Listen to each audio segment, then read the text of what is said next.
Faut-il laisser pleurer un bébé?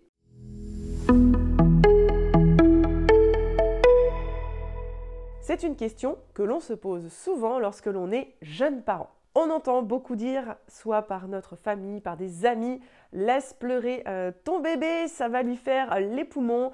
Et puis de toute façon, les bébés ça pleure, c'est normal et il n'y a rien à faire, donc ne t'inquiète pas, laisse-le pleurer, il finira bien par s'endormir. Voilà les phrases les plus courantes que l'on peut entendre autour des pleurs de bébé. Aujourd'hui, on a envie d'apporter une parentalité de plus en plus bienveillante et une éducation positive, et le fait de laisser pleurer nous amène un certain déchirement au fond du cœur. Je suis Nathalie, accompagnante parentale, et je te propose sur ma chaîne de découvrir tout pour accompagner le développement de ton enfant de la grossesse à 3 ans, sereinement et sans s'épuiser. Alors, abonne-toi tout de suite à ma chaîne et n'oublie pas d'activer les notifications pour être prévenu des nouvelles vidéos que je poste chaque semaine. Alors, faut-il finalement laisser notre bébé pleurer? Avant les pleurs, le bébé envoie tout un tas de signaux pour prévenir qu'il y a un besoin auquel il est nécessaire de répondre. N'oublions pas que le bébé est totalement immature et il dépend à 100% des adultes qui vont s'occuper de lui. Il n'a donc pas d'autre moyen que de vous faire réaliser les tâches qui sont nécessaires pour sa survie, qu'elles soient physiques, affectives, émotionnelles, et assurer son bon développement et sa bonne construction. Avant les pleurs, il y aura tout un tas de signaux, généralement non verbaux, qui peuvent vous indiquer, vous mettre sur la piste et la voie d'un besoin auquel il faut répondre. Ça peut être la faim, ça peut être la chaleur, etc. Le besoin de contact ou même de changer de position tout simplement. Alors, lorsque les pleurs se déclenchent, l'enfant fait savoir que là, ce besoin est très urgent et qu'il faut y répondre le plus rapidement possible. Que se passe-t-il si on laisse pleurer un bébé? Lorsque le bébé pleure, il va se mettre à sécréter du cortisol puisqu'en fait, il est sous stress. Il attend qu'il y ait un de ses besoins qui soit comblé par l'adulte. Donc cette sécrétion de stress, de cortisol surtout, il est nécessaire qu'elle s'abaisse assez rapidement. En effet, si on a une production de cortisol de manière répétée et de manière prolongée, on va pouvoir avoir un effet néfaste sur le cerveau et sur son développement. À ce sujet, un bébé qu'on va laisser pleurer et qui ne va plus pleurer par la suite pourra, même s'il ne pleure plus, produire du cortisol. Simplement, il ne pleurera plus. C'est ce qu'on appelle l'impuissance acquise. C'est-à-dire que l'enfant a compris que personne ne viendra pour s'occuper de lui et donc il comprend que pleurer ne sert à rien, c'est un message inutile et donc il arrêtera tout simplement de pleurer. Généralement, ceci se produit au bout d'un certain temps puisque cet instinct de survie d'appeler l'adulte qui doit venir pour répondre à ses besoins est plus fort que tout et donc va durer un certain moment avant qu'un enfant arrête de pleurer. Mais parfois, vous pouvez avoir des personnes qui vont laisser pleurer leur enfant et au bout de 3 jours vont dire « Regarde, mon enfant ne pleure plus, il l'a laissé pleurer » et 3 jours après, l'enfant effectivement ne va plus pleurer, notamment au moment de s'endormir ou la nuit.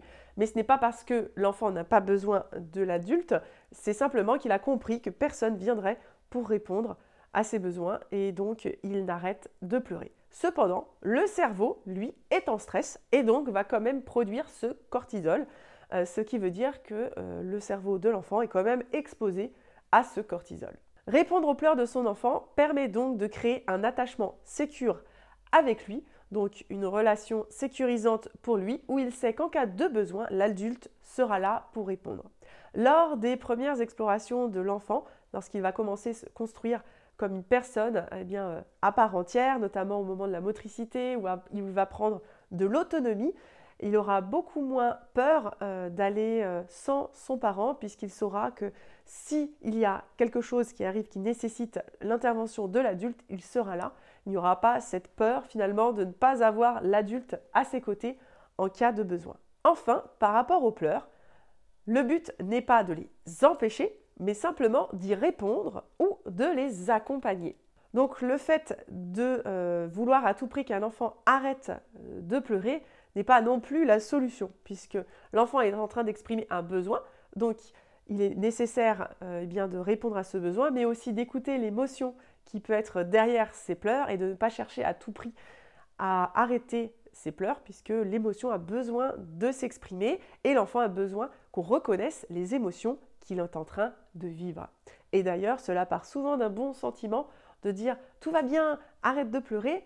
En fait, quelque part, on est en train de faire comme si cette émotion n'existait pas, alors qu'on peut accompagner en disant « oui, je comprends que telle chose soit difficile, ou que tu sois triste, ou que tu aies mal, ou que tu as faim. On va faire au mieux pour pouvoir y répondre rapidement ». Et du coup, l'enfant va se sentir écouté. Ça va lui permettre également de mettre des mots sur les émotions qu'il ressent et qu'il ne peut pas encore identifier. Cela sera également donc une grande aide par la suite lorsque l'enfant va grandir pour reconnaître ses émotions, les identifier et les communiquer. Donc l'important est d'accompagner ses pleurs. Chez un nourrisson par exemple qui peut avoir ses pleurs de fin de journée, de décharge après une journée forte en émotion ou en stimulation, eh bien il est important de pouvoir l'accompagner, donc pas forcément de chercher à faire taire les pleurs à tout prix, mais simplement à le bercer, à le câliner, et ces pleurs vont s'estomper au fur et à mesure. Ces pleurs peuvent aussi permettre d'évacuer eh bien, cette hormone, le cortisol, qui lui a besoin aussi de sortir pour pouvoir ensuite amener un apaisement de l'enfant. C'est aussi le moyen eh bien, d'écouter, d'être à l'écoute de son bébé. Souvent finalement, c'est nous qui avons du mal à entendre ces pleurs et c'est pour nous que c'est difficile d'entendre ces pleurs et il peut être bon de se questionner nous-mêmes sur cette raison.